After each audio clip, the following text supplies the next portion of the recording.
আপনি বুঝতেছেন দেশের পরিস্থিতিটা। বিপিনু যদি বলতে পারে ভয়ঙ্কর রূপে আসবেন আমলিক মাননীয় প্রধানমন্ত্রী শেখ হাসিনা, বিপিনু যদি বলতে পারে মাননীয় প্রধানমন্ত্রী আসবে ভয়ঙ্কর রূপ নিয়ে, তাহলে এই বিপিনুরও তো 5 তারিখের খেলা করছিল।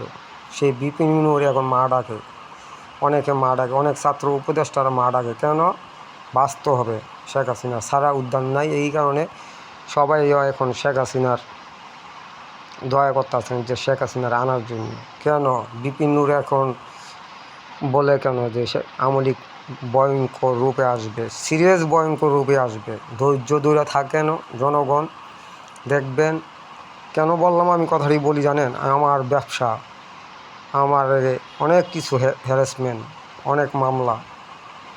আমি ওটা কাজ করতাম একদিন, এখানে কাজ করার অপরাধে আমাকে মামলা দেওয়ারানি করতেছে। আমার বাসায় কিন্তু আসা হুমকি দিয়ে গেছে। কেন ভাই? এর লাগে বললাম যে ভয়ঙ্কর রূপে আসবে শেখ হাসিনা। যদি 10 টাকার চাল 80টাও বেচা থাকে, শান্তিতে ছিলাম, কাজ করে ভাত খেতে পারছি।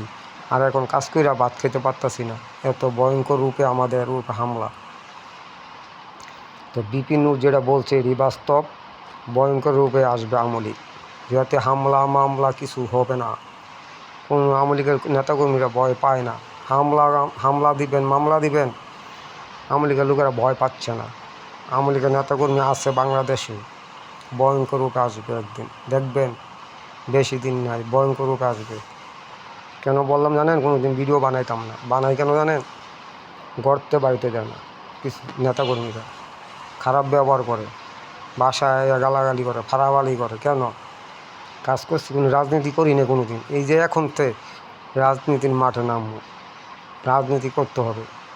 দেখলাম পরিস্থিতিটা এমন হয়েছে, জীবনে কোনো দিন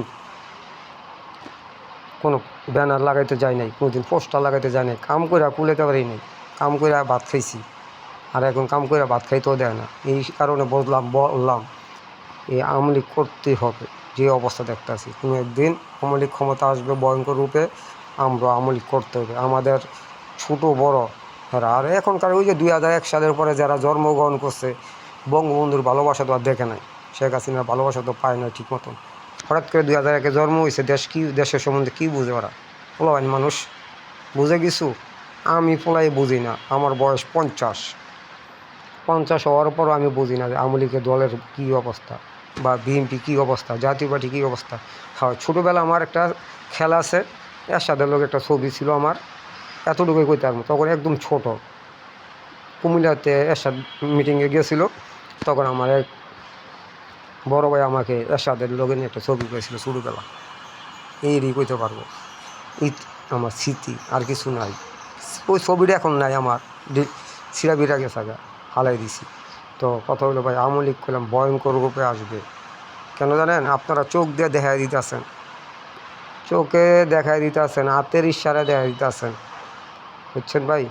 যা করতেছেন ভালোই করতেছেন, সমস্যা নেই, করেন।